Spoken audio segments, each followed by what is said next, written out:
ഹൃദയങ്ങളെ വഴി തിരിച്ചുവിടുന്ന ആളാരാണ്? അള്ളാഹു.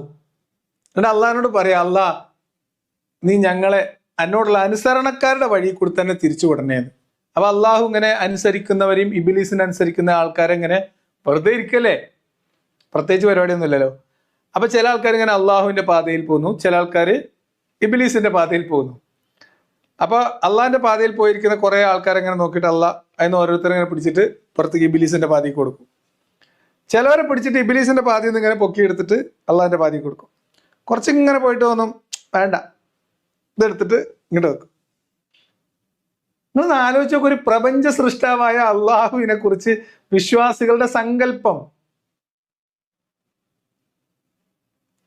ഇല്ലെങ്കിൽ എന്ത് ചെയ്യണം? നിങ്ങൾ ഇങ്ങനെ പ്രാർത്ഥിച്ചുകൊണ്ടേയിരിക്കണം. പ്രാർത്ഥിച്ചാൽ അള്ളാഹു അത് സ്വീകരിക്കുന്ന ഉറപ്പൊന്നുമില്ല കേട്ടോ. ഞങ്ങളെ ഈ എന്നോടുള്ള അനുസരണയിൽ ഉറപ്പിച്ച് നിർത്തണേ പഠിച്ചോനെ